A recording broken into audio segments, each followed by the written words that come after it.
Bonjour, bonjour à tous pour ce nouveau rendez-vous avec la Volvo Ocean Race et Groupama 4 que nous rejoindrons dans quelques instants avec Franck Camas en direct et en image comme chaque mardi.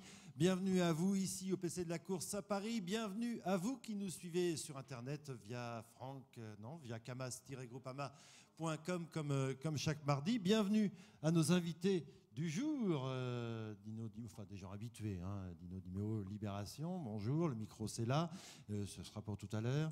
Bonjour à Dominique Bourgeois qui nous fait l'amabilité également d'être avec nous aujourd'hui et bienvenue à notre Tintin reporter, à nous, de retour du Brésil, tout bronzé, presque reposé, Vincent Borde, c'était beau là-bas? C'était magnifique, on aurait aimé rester un peu plus longtemps, mais il fallait être là, on sort de l'avion. Là. Bon, formidable. Dominique, tu y étais également. On va retrouver le bateau dans quelques instants. Peut-être le point sur le classement, le dernier point que tu as eu sur le... Voilà, le dernier pointage qu'on vient de trouver sur Internet, sur le site Groupama, mais c'est également celui de la Volvo. Camper, Team New Zealand, qui est en tête à 4 350 000 de l'arrivée, qui précède Abu Dhabi de 3 006. Ces deux bateaux-là naviguent plutôt le long des côtes, pas très loin de Rio, et dans un vent de secteur sud-ouest. Derrière, Puma de Kenrid à 19 003, Telefonica à 44 500 et Groupama à 49 003. Ces trois bateaux ayant plutôt opté pour l'option du large et naviguant dans des vents de sud qui sont très faibles, puisque aucun bateau quasiment ne dépasse 5 nœuds de vitesse, donc c'est un petit peu stand-by sur la fréquence brésilienne pour l'instant. On va profiter de la présence de Dominique. Il y a visiblement deux choix, à défaut de deux options pour l'instant, soit chatouiller la côte, comme le disait Vincent à l'instant, soit partir un petit peu au large, à l'est, laquelle semble la plus pertinente, en tout cas pour l'instant. Pour l'instant, semble-t-il, c'est à terre, mais c'est difficile d'avoir un avis vraiment marqué parce que c'est justement du temps assez orageux. On est quand même sous les tropiques. Et là, donc c'est quand même post-grosse chaleur estivale. Donc il y a beaucoup de bulles de chaleur qui viennent du Brésil, de l'intérieur du Brésil, et qui partent sur l'Atlantique. Alors des fois, ça fait des dépressions, et d'autres fois, ça fait des masses nuageuses, orageuses. Et là-dedans, c'est un peu comme un poteau noir. Il y a du vent, il n'y a pas de vent, il y a de la pluie, pas de pluie. Donc c'est assez incertain. Donc plus on est proche des côtes, et plus c'est difficile de savoir ce qui va se passer. Et l'idée que tout le monde va avoir automatiquement, une fois le cap Frio qui sont en train de passer et qu'il va falloir faire quasiment route nord, c'est quand même d'être le plus au large possible en perdant le moins d'écart par rapport au leader. On verra ça avec le bateau tout à l'heure, mais il n'y a pas énormément d'options, en tout cas dans ces premiers jours de régate. Il y a eu, dans la mesure où Groupama et Telefonica, et dans une moindre mesure Puma, ont voulu quand même gagner le plus possible très rapidement vers l'est, alors que Camper et Abu Dhabi ont choisi quand même de raccourcir la route. Mais au final, l'option large, l'option vers l'est, n'a pas porté ses fruits dans la mesure où cette zone de calme et de vent assez instable et aléatoire s'est propagée vers le large beaucoup plus que ce qui était prévu. Donc là, l'idée, c'est d'en sortir le plus rapidement possible. À un moment ou à un autre, de toute façon, les routes vont converger. On peut imaginer que les routes de Camper et de Abu Dhabi viennent aussi se démarquer vers le large.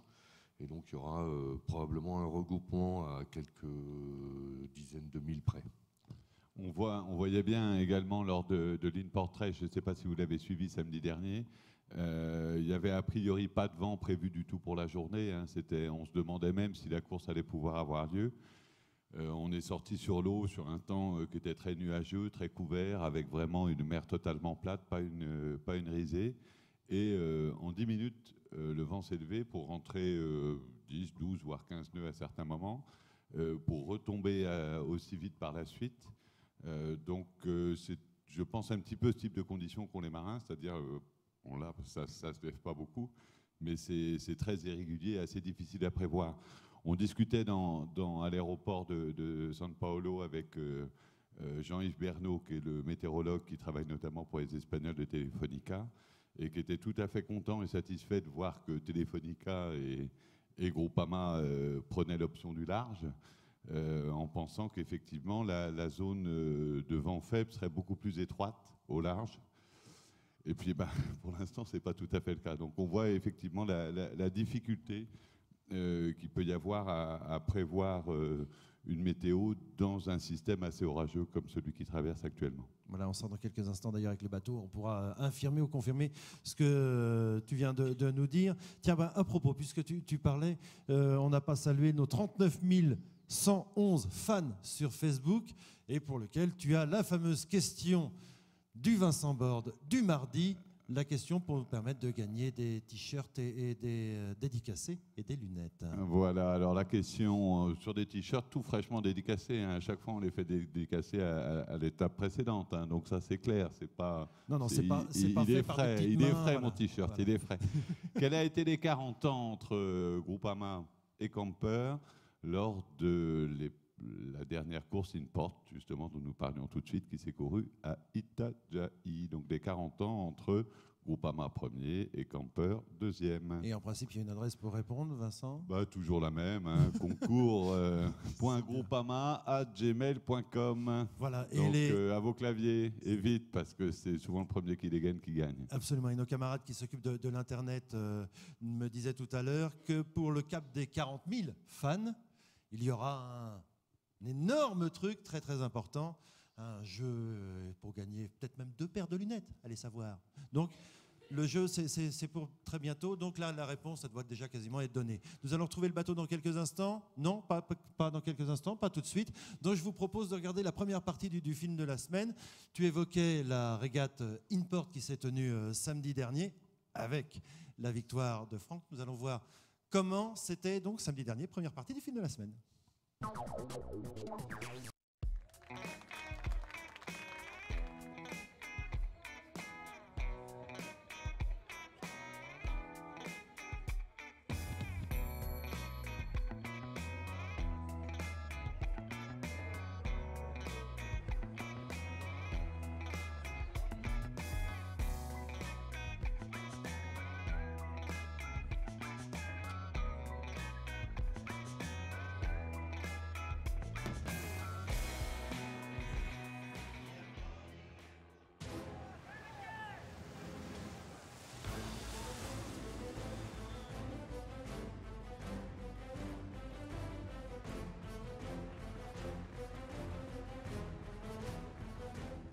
C'est super parce que c'est vraiment une belle surprise. On ne s'attendait pas à être forcément devant sur ce type de régate. Et je crois qu'on a aussi progressé sur ce type de régate. Alors c'est vrai qu'on a été chanceux, mais la chance sourit aux gens aussi qui sont devant et qui luttent pour être devant. Et on a été dans le match dès la première marque de parcours. On était troisième, deuxième assez vite. Donc on a profité évidemment des erreurs des autres. On en a fait un peu moins nous que les autres. On en a fait aussi beaucoup. Il faut encore qu'on progresse sur pas mal de choses, mais on se rapproche vraiment des tout premiers aussi sur ce genre de régate. Donc c'est plutôt une bonne surprise. Et le bilan, on n'aurait évidemment pas espéré mieux aujourd'hui avec notre première place et la dernière place de Telefonica.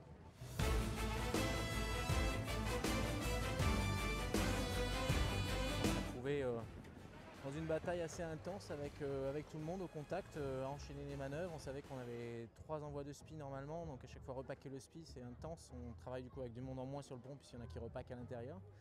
Et puis voilà, rester lucide par rapport au vent, ça bougeait quand même un petit peu. Fallait garder la tête un petit peu en dehors du bateau, pas se tromper dans les manœuvres, pas faire de fautes. Et puis au contact, gérer les priorités en permanence. Donc une vraie régate très intense. Il faut continuer parce que la route est encore longue jusqu'à Galway, mais à ce rythme-là, ça devrait bien se passer. On y croit vraiment.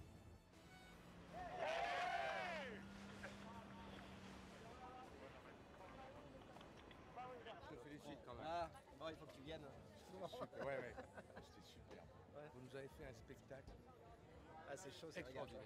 On n'arrête pas. Il y a même le Kreit, quand on passe à une arrivée, il nous voit tous sauter de joie, mais il dit mais on est que second quoi. Ah ouais, il n'avait pas vu. Il n'avait pas vu.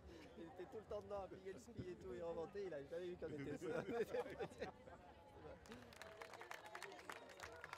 C'est sûr que gagner une étape, une inshore après un dématage, un rematage et un nouveau mât en place, Ça veut dire que le mât fonctionne pour l'instant bien, au moins tous les systèmes fonctionnent bien. Évidemment, rien ne vaut l'exercice du large pour connaître la fiabilité finale de ce mât, mais il a déjà navigué sur le bateau à sa mise à l'eau. Donc pour l'instant, tout va bien avec ce nouveau mât et puis il nous porte chance. Donc j'espère qu'il va rester là jusqu'à la fin.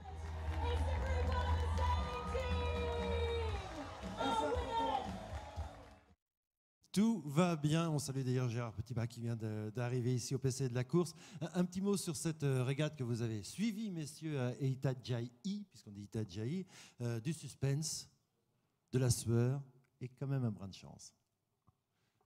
Surtout un brin de malchance et une grosse maladresse de la part de Telefonica qui est en tête, qui avait remarquablement navigué jusque-là, pris un très beau départ un petit peu décalé sous le vent des autres.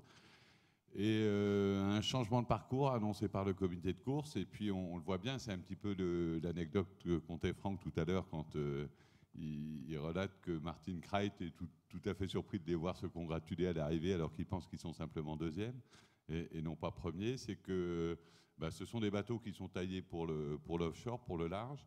Ils sont simplement 10 à bord à manœuvrer et que sur des petits parcours, ils sont assez vite dans le rouge. Donc c'est normalement le rôle du navigateur de garder toujours un petit peu ce que disait aussi Laurent Pagès, d'être capable de prendre un peu de recul et de faire comme s'il était à l'extérieur du bateau. Mais comme les manœuvres s'enchaînent très, très rapidement, en fait, le navigateur va aider les autres, genre à affaler un spi ou sur certains types de manœuvres. Et là, dans le cas présent, Andrew Cape, le navigateur de Telefonica, a choisi la mauvaise bouée. Non, mais est-ce que ça vous est déjà arrivé en régate même Ah oui, on a fait pire même. On n'en parlera pas. Bon, alors, donc ça va. Non, mais le monsieur quand même qui conduit Telefonica est champion olympique et vice-champion olympique. Voilà. Et il replonge là au Jeux de Londres en 49ers avec son camarade. D'ailleurs, vous les avez vus s'entraîner parce qu'ils s'entraînent, paraît-il, aux escales. Non, ils ne se sont pas entraînés en 49ers. En tous les cas, nous ne les avons pas vus. Ils se sont bien cachés s'ils l'ont fait, mais c'est prévu, je crois, à Miami. Ils s'étaient entraînés également à Auckland. Et c'est vrai que c'est un sacré challenge pour eux parce que on l'a vu là, les équipiers et les équipages sont quand même extrêmement fatigués. Que les Jeux, c'est pile un petit mois après l'arrivée de la Volvo. Et qu'ils ont beau être excellents, à la fois régatiers, connaître parfaitement leur bateau, et le 49er est un petit dériveur sur lequel on est en équilibre en permanence. Et j'espère pour eux que physiquement, ils seront au top parce que ils ne sont pas les seuls à être des bons régatiers, quoi. Il y en a d'autres, et notamment des Français.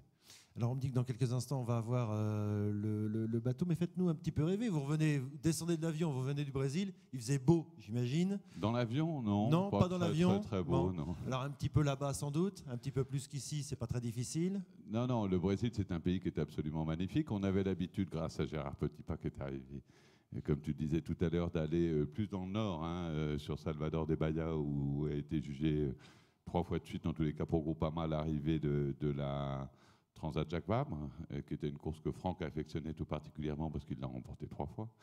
Là, on était plus sud, un petit peu dans le sud de São Paulo. C'est très joli, très vert, et des plages magnifiques, un coin pour les surfeurs sublime avec des belles vagues, et puis une population qui est extrêmement enthousiaste, souriante, assez nonchalante, mais vraiment chaleureuse. Alors tu nous as habitués à une certaine échelle qu'on pourrait baptiser d'échelle de Sanya. C'est où? C'est par rapport à l'échelle de la Chine. C'est où par rapport à... Le Brésil, ils sont dans leur catégorie numéro 1. Je pense que pour ce qui est de la culture maritime, la Nouvelle-Zélande occupe la première place. Et pour l'enthousiasme et le côté chaleureux, les Brésiliens sont au top. Dominique, tu connaissais? Non, pas ce sud du Brésil. Je connaissais Bahia aussi, mais c'est vrai que c'est très beau. Le climat était plutôt agréable jusqu'au moment de la veille du départ où ça a commencé à se couvrir, et c'est un peu les conditions qu'ils ont eues pour le départ aussi, avec du vent de secteur sud et des températures qui étaient comme en août en Bretagne. Il est terrible, Agréable. bourgeois, parce que même dans un superbe décor, c'est le temps, c'est le vent, etc., etc. Je vous propose, on va retrouver le bateau vraiment dans quelques instants, parce qu'ils sont en train de se mettre en place, de voir le départ, de voir ce qui s'est passé dimanche. Et tout de suite après, on sera avec Franck Hamas à bord de Groupama 4. C'est la deuxième partie du film de la semaine.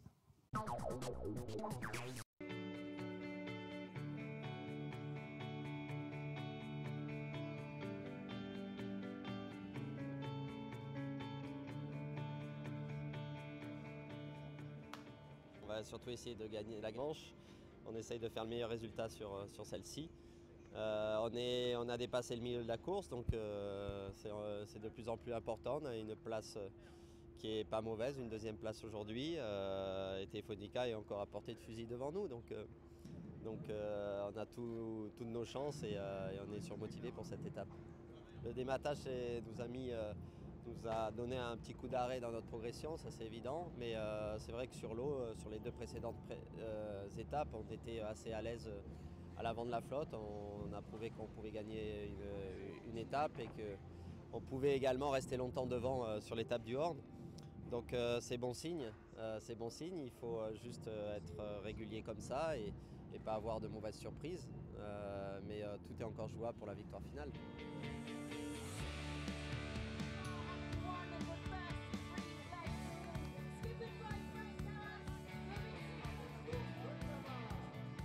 Ça n'a rien à voir avec l'étape qu'on vient de courir, donc c'est du vent aux alentours de la moyenne, c'est 15-16 nœuds quoi, à 80% du temps quasiment, et puis plutôt ensoleillé, on traverse l'équateur, donc des conditions chaudes, humides, et voilà, donc on passe du froid au chaud, c'est ça la Volvo quoi.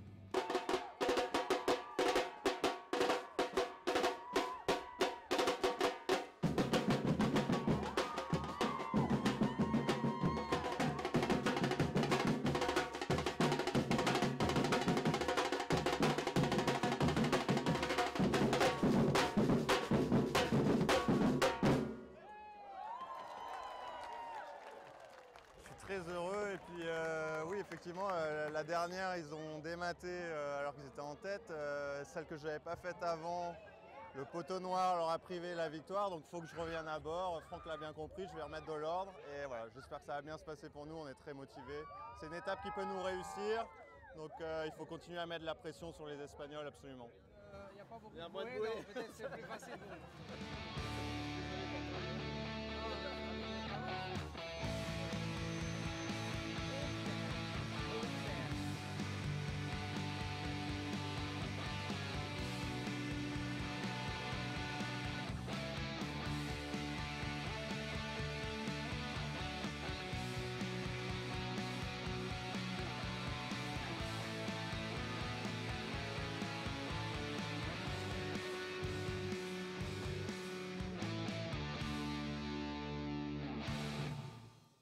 Un petit mot avant de reparler du départ. Ils s'entendent bien entre équipages. On voyait Eka Martinez la dire, pour nous ça ira plus vite, il y a moins de bruit.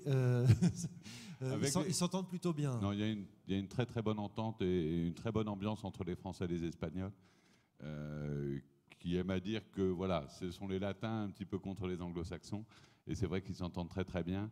Mieux qu'avec d'autres, mais bon, voilà, c'est toujours pas la même chose dans un groupe. Il y en a avec lesquels on a plus d'affinité que d'autres. Alors c'est parti, pas musclé, mais quand même assez rapidement. Ils ont été bien arrosés avant de se calmer pas mal.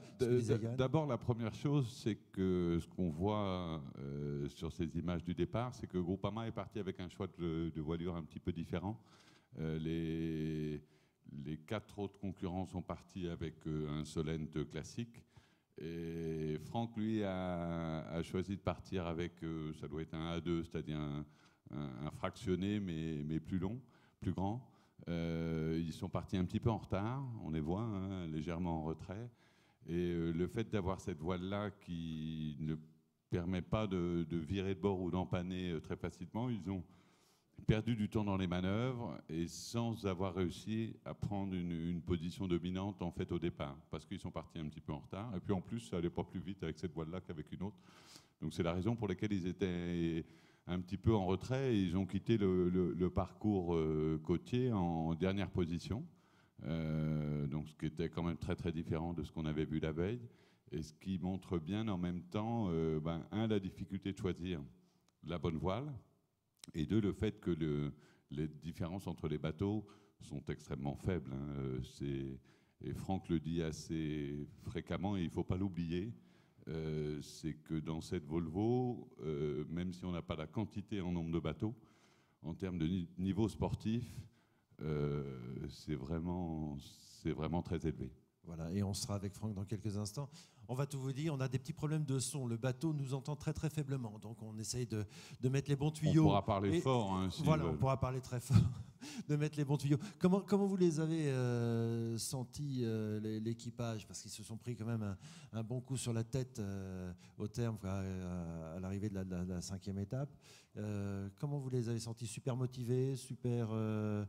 C'était oublié, c'était toujours là, il y avait de la frustration, on oublie et on se concentre sur demain. Oui, moi, ce qui m'a plus marqué, c'est quand même, ça commençait à se sentir l'effort physique qu'ils avaient produit depuis Alicante, voire même avant, et on sentait quand même que physiquement, il y avait un peu de... Jean-Luc Lénias me disait qu'il avait quand même perdu 8 kilos depuis le départ d'Alicante, ce qui n'est pas négligeable, même s'il était un peu enveloppé au départ. Mais maintenant, il est plutôt Apollon. Mais pour les autres aussi, on sent que la fatigue... Il est certain que cette escale brésilienne, en dehors du dématage qui a un peu plombé tout le monde, parce qu'il a fallu travailler, ça leur a quand même aussi permis de faire un break mental aussi, parce qu'il ne faut pas oublier qu'il y a le physique, mais ça peut se récupérer, mais le mental, c'est autre chose. Il ne faut pas oublier qu'il y a beaucoup de pression, non seulement d'extérieur, mais aussi en interne, parce que un bateau à voile, c'est 24 heures sur 24, quoi qu'il arrive, et il y a forcément des rapports qui sont parfois difficiles, parce que tout le monde a des hauts et des bas dans la journée, dans les jours, dans les semaines. Et quand les étapes comme les 2 dernières ont duré 2 fois 3 semaines, dans des conditions extrêmement difficiles physiquement, pouvoir se relâcher comme ils ont pu le faire au Brésil était quand même une bonne idée, quoi. L'état d'esprit, Vincent? L'état d'esprit était excellent. La force de l'équipe, c'est aussi son organisation. Et le fait que déjà, quand le bateau s'est arrêté à Punta del Este pour mettre le gréement de fortune, il y a 4 membres de l'équipage qui ont débarqué. Certains sont rentrés en France un petit peu, retrouver leur famille, se reposer et être dans un cadre qui était propice effectivement à une bonne récupération. Après ça, c'est évident qu'ils ne font que perdre depuis le départ en termes de fraîcheur physique. D'où l'intérêt d'avoir une bonne préparation. Les quelques équipiers qui se sont un peu blessés à bord, qui fait mal aux genoux, un coup dans l'épaule ou autre, ce sont ceux qui avaient pris le moins de temps pour se préparer physiquement. Et ça se paye cash. On le voit assez vite. Autrement, pour ce qui est de l'aspect psychologique sur suite au dématage, je pense que c'est quelque chose qui a été oublié et mis de côté extrêmement rapidement. Ils se sont plus concentrés sur le fait d'updater, c'est-à-dire de mettre le nouveau mât, qui est en fait le premier mât, au niveau du mât précédent, en le renforçant notamment un petit peu pour arriver sur des cintres qui soient à peu près les mêmes que le précédent. Mais non, ils ont cette capacité, je pense, et Franck et ses équipiers, qui sont tous des sportifs de haut niveau, à savoir se concentrer tout de suite sur quel est l'objectif suivant et pas rester à regarder dans le rétroviseur. On le voit bien d'ailleurs de la part de Iker Martinez aussi quand il plaisante avec Franck. Je dirais la bévue de la veille est déjà oubliée, elle est mise de côté, et ce qui est important, c'est l'étape qui vient. Donc en fait, le coup sur la tête, ça a été pour nous, Dino. Tu attends avec impatience comme nous, mais ça va arriver. Hein, ça va arriver. Nous serons dans quelques instants avec Franck.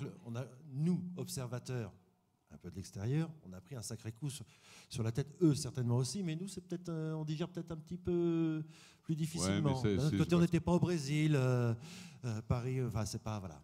C'est pas exactement ça. Pardon. Ce que je voulais te demander, c'est quand ils sont à terre, est-ce qu'ils font un peu de préparation physique? Ils ont le temps là ou pas? Non, ils en font quasiment plus. Ils en font un petit peu le matin, pas du tout la première semaine quand ils arrivent. Et à partir de la deuxième semaine, ils font un petit peu d'entretien physique le matin pendant 1h30. Mais Franck et d'autres membres de l'équipage ont leur vélo dans les containers. Et ils comptaient au début, à l'origine, quand ils sont partis d'Alicante, pouvoir rouler un petit peu. Et en fait, non, ils ne le font pas. Ils ont à la fois pas suffisamment de temps. Et puis, c'est plus de l'entretien musculaire et le fait de regagner en souplesse plutôt qu'un vrai travail physique. Le régime aussi. Et le régime avec des bananes, elles sont délicieuses là-bas. Non, et puis autrement, effectivement, sur l'alimentaire, bon, mais ça, c'est bien calé. Ils ont Françoise Goya qui prépare, qui fait tout ce qui est nourriture pour eux. Donc, ils ont effectivement un régime alimentaire qui est bien complet et qui est là pour parer à d'éventuelles carences qu'ils peuvent avoir parce que les plats lyophilisés pendant toutes les étapes, au bout d'un certain moment, c'est pas top. Est-ce qu'ils ont un préparateur, tu parlais Dino évoquait le physique. Un préparateur physique, non, pas le préparateur mental. Donc quand un sportif de niveau commence à avoir besoin d'un préparateur mental, c'est pas très bon signe. Ah bon? Enfin, c'est mon point de vue en tous les cas. Non, mais peut-être. Alors on vient de m'apprendre qu'on a quelques problèmes, soucis de son toujours avec le bateau, comme quoi ça ne veut absolument rien dire puisque ce sont plutôt dans des conditions de navigation, ce que nous évoquions tout à l'heure, plutôt soft. Ah oui, là c'est pas les embruns qui vont gêner les micros. Voilà. Donc on va continuer notre petite conversation, c'est plutôt sympa. On sait qu'à l'escale également, outre la récupération, la préparation physique légère le matin, 1h30 quand même. Dino, on commence demain matin. Hein, voilà. Il y a la préparation tactique à chaque étape avec les spécialistes à terre.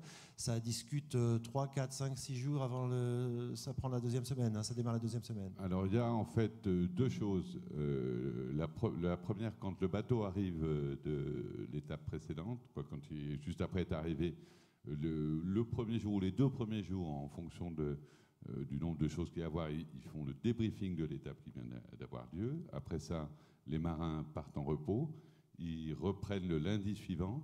Et là, le lundi suivant, ils commencent par refaire le débriefing de l'INPORT de l'étape précédente, c'est-à-dire qui s'est déroulée il y a à peu près un mois, avec Thierry Péponnet, qui est le coach et qui est là pour ça. Donc c'est un débriefing à base de vidéos qui ont été tournées et de données graphiques qui sont reprises de l'ordinateur du bord. Donc là, ils font encore 2 jours de débriefing. Et puis après ça, ils réattaquent les entraînements pour l'INPORT suivante. Et tous les jours, Thierry Péponnet est également à bord, filme à bord. Il y a des images qui sont prises également de 2 Zodiacs qui sont à l'extérieur. Donc il navigue toute la journée. Toute la journée, en général, de 11h le matin jusqu'à 5-6 heures le soir, même là, si c'était un peu plus long, parce qu'il y avait de nouveaux mâts à mettre au point, mais autrement, ils naviguent 5 heures dans la journée. Et le soir, débriefing encore de tout ce qu'ils ont fait. Et le lendemain matin, hop, ça repart. Et on continue comme ça. Et c'est dans beaucoup de temps, les marins arrivent sur la base généralement vers 9h le matin, et on repart vers 20h le soir. Et ça tombe bien parce que nous, on part direction Groupama 4 avec toi, Franck. Il paraît qu'il faut parler fort pour que tu nous entendes. Salut, Franck.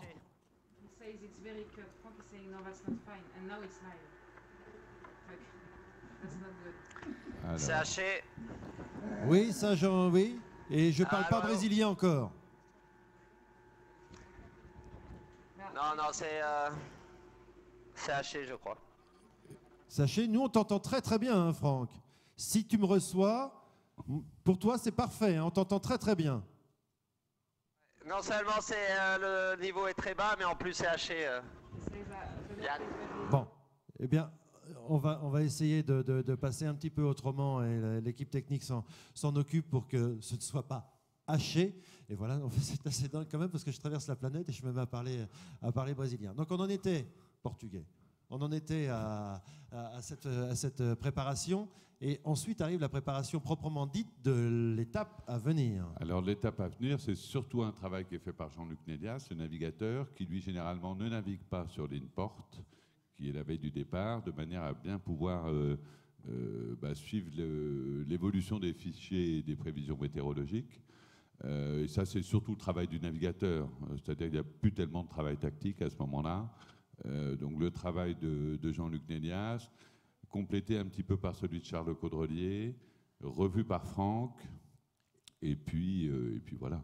Et on étudie pas on étudie bien évidemment le parcours avec énormément d'attention, Dominique, les statistiques, le temps qu'il peut y avoir, etc., etc. Ce qui engendre plein de choses, notamment la manière dont vont être habillés les équipages. L'avitaillement est important et tient compte de ça aussi. Donc c'est quand même très très pointu. C'est pas on va partir et puis on verra dans 2-3 jours où on se trouve. Non, ils savent à peu près le nombre de jours qui vont passer. Là, ils pensaient que ça allait pouvoir mettre entre 13 et 15 jours. Mais après, on a des conditions qui peuvent être plus ou moins aléatoires, en particulier là, sur le passage de Cap-Frio, qui peuvent faire que le retard peut prendre 12 heures, voire 24 heures, voire plus, puisque l'enchaînement météorologique qui va suivre ne va plus être le même que celui qui était prévu. Les prévisions météorologiques sont bonnes à partir du moment où les systèmes météo sont relativement stables. Donc si on avait un anticyclone de Sainte-Hélène installé bien, tranquille, sur tout l'Atlantique Sud, ça serait relativement paisible. Ce n'est pas le cas. Là, on est quand même au début de l'automne. Et comme chez nous, en ce moment, c'est le début du printemps, eh ben, c'est le bazar, dans la mesure où nous avons Franck. Dans la mesure où nous avons Franck. Salut Franck. Ouais, salut tout le monde. Bon, comment ça se passe? Ça a l'air presque paisible, une croisière là, non? Ouais, c'est un peu trop paisible, ouais. Ça fait 24 heures qu'on se traîne. Mais au moins, depuis ce matin, le vent vient de rentrer au portant. Donc on atteint à nouveau des vitesses à 2 chiffres, on est autour de 10 nœuds, donc c'est pas plus mal. J'espère que ça va tenir. Normalement ça devrait tenir encore au moins 24 heures ce vent-là et nous permettre de faire un petit saut vers le nord. Franck, Dino, oui, Dino Di Meo, Libé. J'ai cru comprendre que vous avez croisé un gros bateau.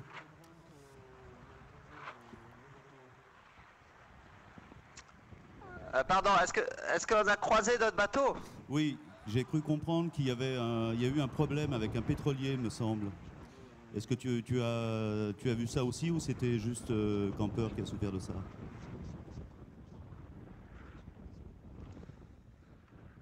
Bon, il y a eu beaucoup de bateaux, on a croisé beaucoup de bateaux, des problèmes, je pense pas qu'on en ait eu. Il y avait pas mal de plateformes pétrolières sur notre route, mais rien de... mais aucun souci. Franck, est-ce que vous êtes à vue là avec Telefonica? Parce que depuis le départ d'Itajaï avant-hier, vous naviguez quasiment en permanence côte à côte. Qu'en est-il aujourd'hui, à l'heure où nous parlons? Bon, il a été, au tout départ, on a été plus rapide que lui. On est revenu à sa hauteur lorsqu'il y avait du vent. Et ensuite, on a remis le grand génois devant. Et depuis, il était plus rapide.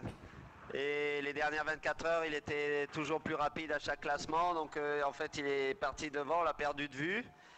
Par contre, en pleine nuit, on l'a retrouvé sous un grain. On est revenu sur lui, mais il est reparti ce matin. Donc aujourd'hui, au moins ce matin, on ne le voit plus. Il doit être à 8-10 000 devant nous, donc on ne peut pas le voir. Mais c'est vrai qu'on est plutôt sur la même option que lui, visiblement. Justement, Franck, vous avez choisi de partir assez à l'est, contrairement à une partie de la flotte qui est restée près des côtes. Tu la trouves bonne, ta position aujourd'hui?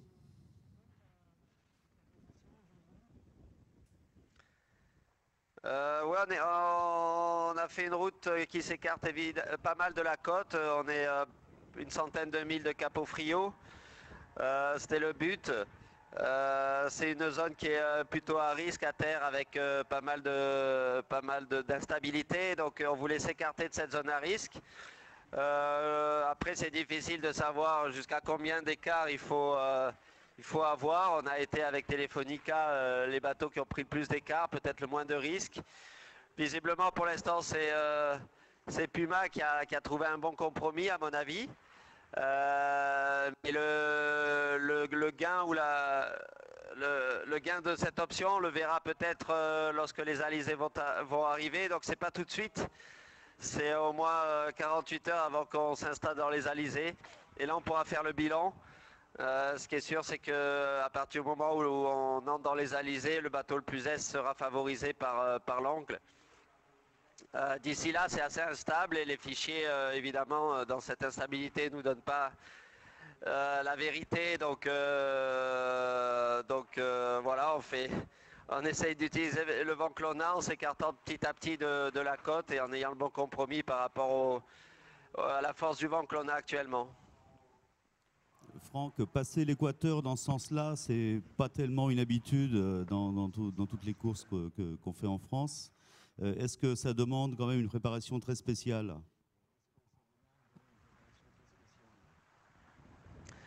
L'équateur dans ce sens-là, c'est presque plus facile parce qu'on est extrêmement décalé à l'ouest lorsqu'on monte. Et donc le poteau noir est beaucoup plus simple à passer. Parfois ça se passe sans arrêt. On a pu le passer pendant le trophée Jules Verne, à peu près dans la même situation, du sud vers le nord. Bon, il existe un peu, mais il est assez court. Donc c'est plutôt plus simple à passer l'équateur quand on vient du sud et qu'on remonte dans le nord. Franck, une question aussi, tu nous dis dans 48 heures, mais 48 heures c'est quand même beaucoup de temps et beaucoup de milles. Qu'est-ce qui va se passer dans ces 48 heures? Parce que semble-t-il, il y a une zone orageuse qui est devant vous.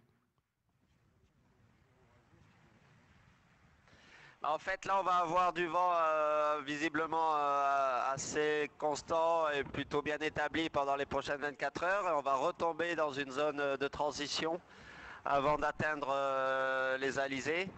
Donc dans cette zone de transition, on va peut-être tirer des bords et partir un peu plus à l'est encore avant que les alizés s'installent et qu'on puisse partir dans le nord avec les alizés. Donc voilà, les transitions ne sont pas finies et on attend la seconde transition pour voir où on en est avec les concurrents. Est-ce que d'un point de vue performance, tu semblais trouver que dans le petit temps, vous étiez moins à l'aise que Telefonica? Est-ce que c'est quelque chose qui te surprend ou pas? Bon, on n'a jamais été le bateau le plus à l'aise en ce type de temps, autour de 8-10 nœuds. Là, on a particulièrement, je trouve, été lent sur ces dernières 30 heures. Alors peut-être qu'on n'a pas été avantagé du fait qu'on était un tout petit peu en retrait de Telefonica et qui gardait peut-être le vent plus longtemps. Le vent qui disparaît, il le gardait plus longtemps, lui, en étant devant. Ce qu'on pouvait voir peut-être sur certains fichiers. À partir de maintenant, on devrait avoir le vent qui vient avec nous, donc on devrait plus être défavorisé par rapport à la météo. Donc on va voir sur les prochains classements ce que ça donne. On a aussi changé de voile puisque là on est sous Grand Genaker. Donc peut-être ça va changer les vitesses relatives entre les bateaux. Franck, est-ce que dans ces 48 heures avant les alizés, c'est une zone assez dangereuse? Ça se joue sur la mer. Les fichiers ne t'aident pas tellement. Oui, tout à fait. Et puis il va y avoir dans cette zone de transition pas mal d'orages. Donc il faudra bien utiliser les rotations de vent, être performant dans les manœuvres pour avoir toujours la bonne toile et faire le bon choix. Voilà, et puis notre situation à l'est, elle est plutôt confortable, mais on est pour l'instant en retard par rapport à ceux qui ont fait un peu plus la route directe. Mais on est où on voulait, donc pour l'instant ça nous va, même si on préférait être plutôt où il y a Telefonica, c'est-à-dire une dizaine de milles de vent. Voilà, mais tout ça, c'est pas trop loin quand même. L'entrée en matière de cette 6e étape a été largement plus agréable que les précédentes, j'imagine.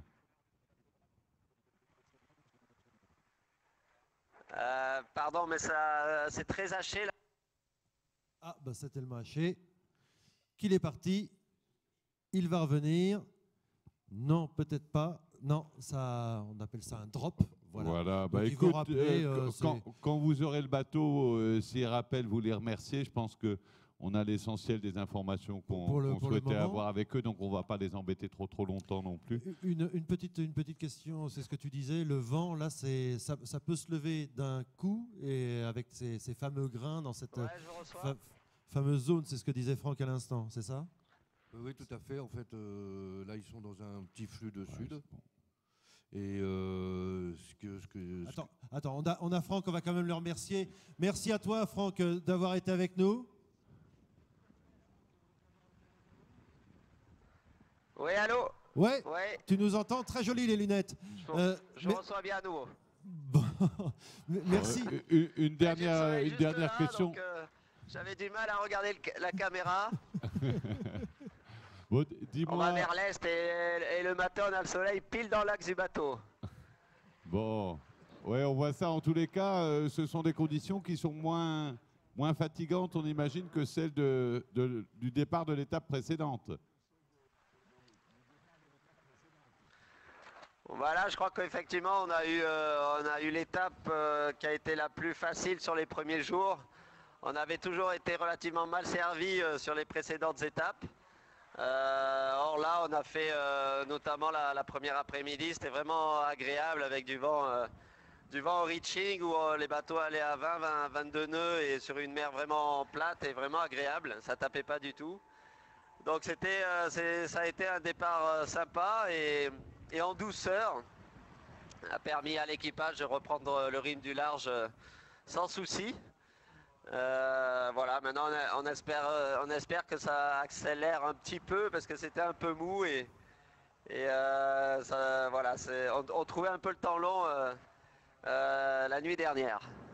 Bon, si vraiment ils trouvent le temps long, tu leur rappelles, je sais pas, il y a 2-3 semaines quand vous étiez dans le Grand Sud, ça devrait aller, ça va arriver le vent. Merci d'avoir été avec nous, Franck. Oui, on va pas se plaindre, c'est vrai que... Non, vas-y. Oui, merci. À bientôt. Merci, à très bientôt. À bientôt, merci Franck. Voilà, le décalage était un petit peu plus important que d'habitude, c'est pour ça on s'enflamme.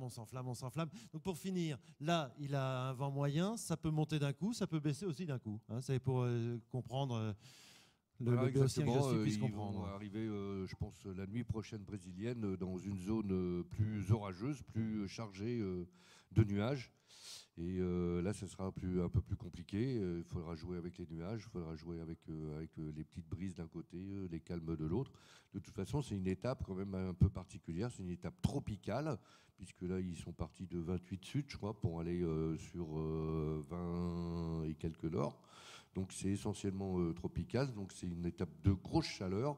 C'est aussi un des paramètres qui est très, très différent à gérer par rapport à l'étape précédente, où là il faisait froid avec une mer froide et des vents qui venaient de l'Antarctique. Là, on est dans des zones chaudes, voire très très chaudes. Et quand il n'y a pas de vent, c'est vraiment extrêmement dur la vie à bord.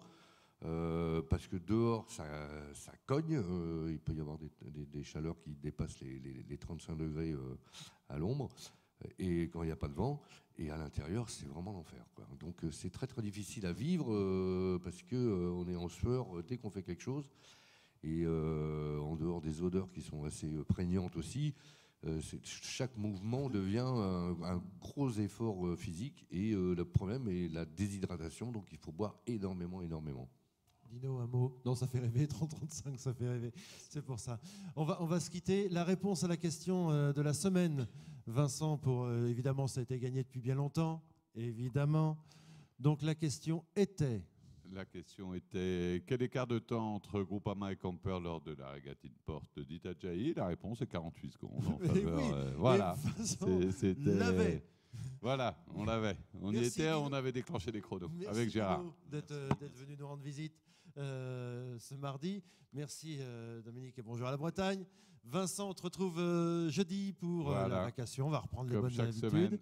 Repose-toi bien, parce que même si tu as bonne mine, tu es un petit peu fatigué. Voilà. Et nous, on se retrouve mardi prochain. Merci beaucoup. À mardi.